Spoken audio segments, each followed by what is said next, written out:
Janice Levita. Wala nang primanda, tama na. Marami naman. Pressure. O sige, ipahinga po muna natin. Senator Lapid, ano pong reaksyon nyo na pag may mga mga artista na gustong pumasok sa politika, parang kayo po yung sinasabing inspirasyon na from humble beginnings ay gustong magkaroon din ng posisyon sa politika. Yung nararanasan nila na siguro ina-idol kami, unang-una nung pumasok si Erap, ina-idol din namin lahat yan dahil siyang naging presidente, ganyan. Yun din, sabi ko sana kung makapasok sila, pagputiin din nila ang kamukha ko. Puro matikos kasi inaabot namin eh.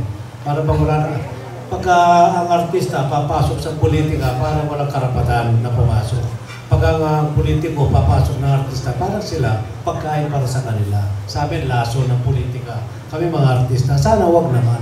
Pare-pareho naman tayo may isip. At nag-aral din naman kahit konti. Hindi naman tayo abnormal, di ba? Bigyan natin sila ng pagkakataon. Gusto mag-servisyo eh, di ba?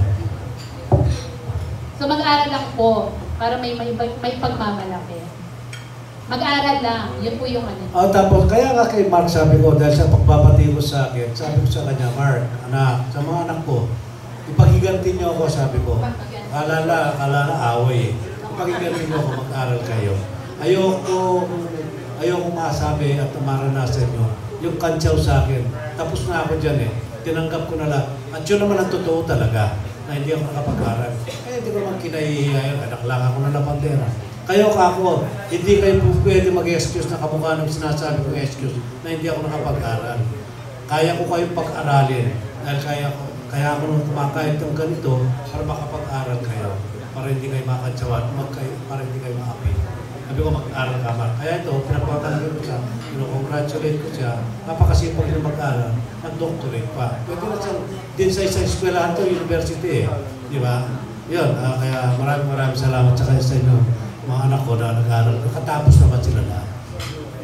Sige po, Sen. Yung second question ko po, kasi last June po, magkakasama kayo ni na Coco Martin sa Spain.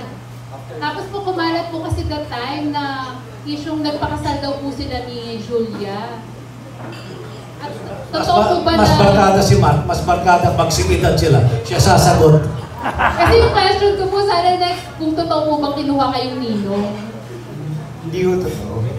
Nagpunta lang ako kami sa activity doon sa simbahan because of the Filipino community. Yun lang, pasyal lang, kain. So wala pong nangyaring kasal that time? Wala po. Wala. Hindi ko totoo yun. Pero sa ngayon po ba, Sen, hindi pa po kayo kinukuha ang ninong? Maganda na nga sana kay Coco dahil may edad na rin yan eh. Di ba? Na lumaki na sa tahimik. Hindi naman natin makakaila na napakayaman na rin. Ni Coco, sa lahat ng artista, siya ang pinakamayaman sa amin lahat dahil kasi siya napakaswerte. Mas mahal siya ng Panginoon. Siguro si Coco gusto na rin lumaki sa mga tahimik, pero siguro dahil may karir pa siyang inaalagaan. Kaya, siguro gusto na rin magpakasal ng tao dahil may edad na rin eh. Si Marco, hindi ka ba kinukuhang best man? Wala pa. I think yung amin more on, of course, yung trabaho, di ba? Minsan napapagkwentuhan din kami ni Coco na about yung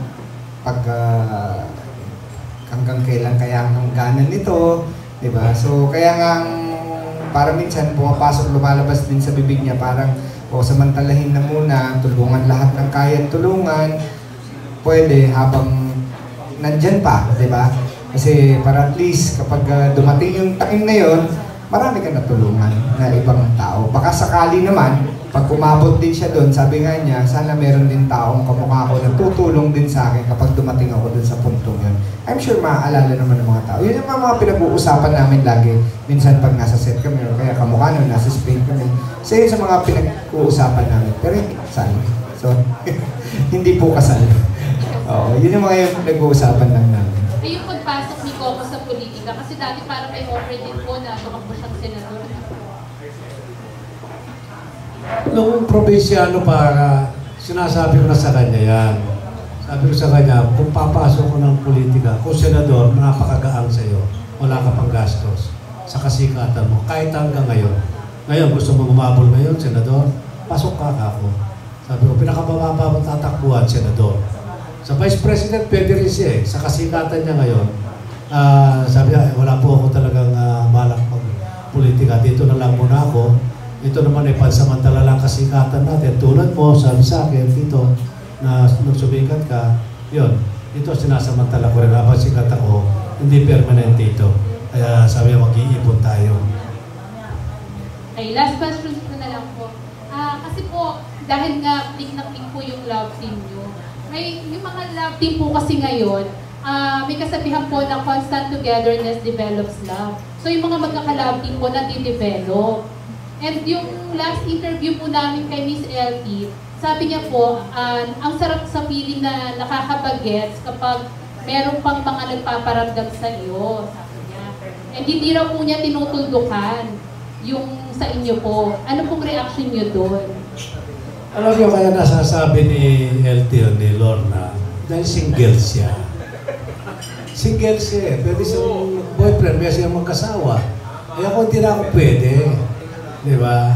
Yung sa amin kiliti na lang na bilang love team. Kasi nga may asawa ako, di ba? Hindi naman nakatali ako. Siya hindi. Byuda siya. Kaya pwede niya sabihin yun na open siya. Pwede pakasal kahit bukas, pwede magpaligaw kahit mamaya, pwede makipag-date araw-araw, kahit kanino, dahil walang magagalit sa kanya. At aware din po kayo dun sa pinupost ni Manay Lolit. Ano ba yan? Social media kasi siya Manay Lolit eh. Manay Lolit, huwag mo na ulitin yun. Ang dami naniniwala sa'yo eh. Pati si Mrs. na-apektuhan sa'yo. Ayaw sa'yo ni Manay Lolit, pinipilit mo sarili mo. Bakit siya mapakikisamahan ko? Oo, dami po yung mga love team. At Senator ha, si Janice Nabida po ay single din. Yun na siya, single din si Janice Nabida. Tama na yun, magparapol ka na lang.